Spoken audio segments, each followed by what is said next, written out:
Hey guys, it's Min. If you want to complete all the side quests in Diablo 4, either because you want to unlock your renown, such as just kind of unlocking all the skill points, potion capacity, and all that good stuff, or you just want to kind of 100% complete the game, get all the side quests done just because you like it, I'm going to show you the basic game mechanics of how side quests work, as well as showing you a tool that you can use to help you track it better if you want to go the extra mile. To start off, just talking about the game mechanics here. Awazar, I have 42 out of 49 quests completed. There's only a couple of left, but I can't see any of them on the map. But I'm showing this zone pretty much 100% completed. If we take a look at the other zone, such as Kazakhstan, I can see that I only have 3 out of 44 completed, so there should be a lot of side quests available. But I'm not seeing any on the map, and that is because the game works in a certain way. Every single zone is split up into mini zones. And only while you are in that mini zone can you see the available side quests. So if I teleport here, and I'm going to skip this here so you guys don't have to go through the loading screen. So once we're here in the zone, we can see there are side quests here, which is very, very important. Why is this good and why is this important to know? While you're going through the campaign the first time, you're going to encounter a lot of side quests, but side quests are capped at 20. So you're not able to pick up all of them to hoard them so you don't have to look for them again. Because once you get to 20, you're done. So you can't pick up anymore. So it's important to understand this mechanic so that once you do finish the campaign and once you do want to go do the side quests, it's important to understand these mechanics so you don't have to keep alt-tabbing to a website to know where the side quests are. This way you can tackle the majority of them while in-game. That's how I did Awazar. I did the in-game solution this entire time. And then if I want to go to the 100%, I'm going to have to use a third-party resource to get that done.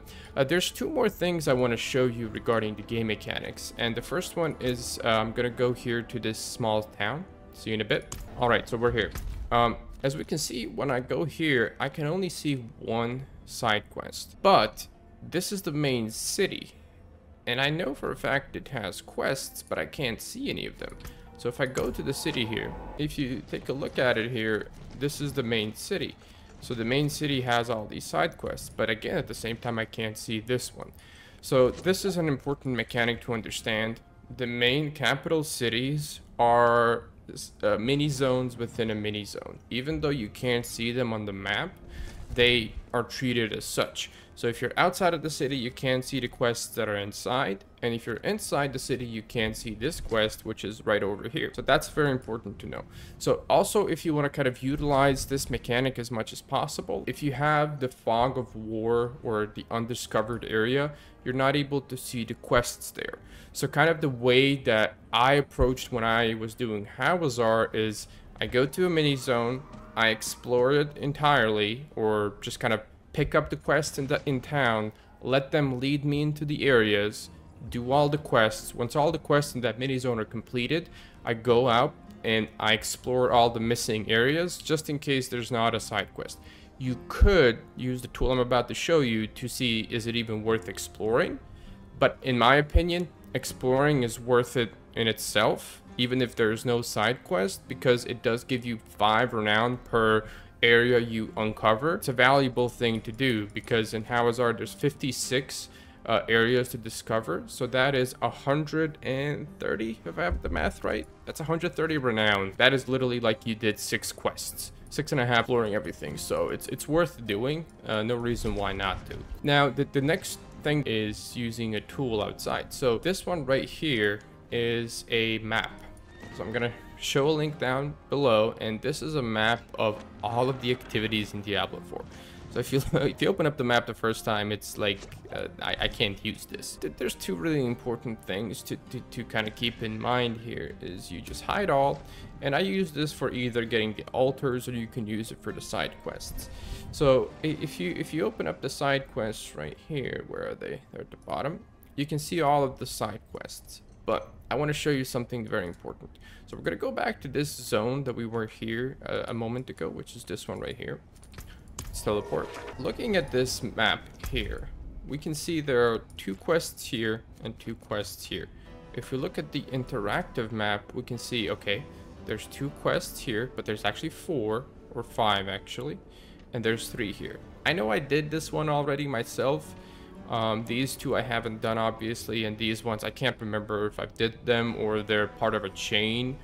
So if they're part of a chain, they're all going to show at the same time on the map, but in game obviously you won't see them until they become available.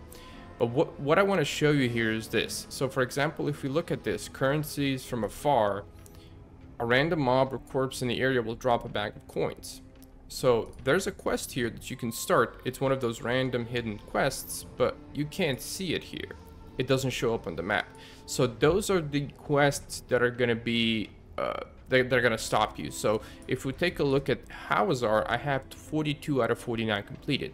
So in order for me to complete this, I would have to go through each side quest that I did, mark it off on the map to find what the drop quests are, which essentially these are. Mobs drop a random item that starts the quest, and then you do the quest. So those are the ones that are going to be the hardest to come by. The only route is either you track all the side quests as you do them. So literally, like if we pick up this one right here, let's say salt began salt. So for example, I pick up this quest here, is something wrong, and then I would go here and I would mark it found. If you wanted to do that, you could mark every quest as you do it, and then you will, by process of elimination, know which hidden quests you need to do. Honestly, I didn't do that, and it's too late now because there's no mechanic in Diablo 4 to show completed quests. But what a very good tip would be, once you complete all the quests that you can find, either look up a guide or go through these quests and find all the quests that are started by NPCs. You can automatically mark them as found, and then all the quests that you see that say, hey, loot something or do whatever, you just go there and do that, right? And then eventually you'll just find everything, or just look up a video. I'll try and make one myself to just kind of show you all the hidden quests, and that way you can, oh, I remember doing this one, so I'll skip this, so I don't think I ever saw this drop, whatever. So I remember like around here somewhere, there was some mob that drops like a poison something, venom of Nangari. See, curious woman drops. I remember this one dropping, right? So I can mark this found because I remember that when I killed the mobs, I got the venom and I brought it here. So that's all I wanted to really talk about. I think understanding these mechanics is very important, so that way, A, you're not too reliant on third-party resources for you to get all your side quests, and then at the end, once you get almost 90% completed, for that last 10% you understand how you can use these resources so that you can get yourself to the 100% if you want it. The most important thing to keep in mind here is I have unlocked all of the renown that I need for the rewards without using any resources. So if you want to get your rewards, you don't have to complete any of the hidden quests. That's very important because the game doesn't force you to look up guides in order to get it done. And that's it. And if you enjoyed this type of content, I'll be making more class guides, exploration guides, and everything like that. Subscribe and like the video if you want to watch more of it. And I'll see you in the next one.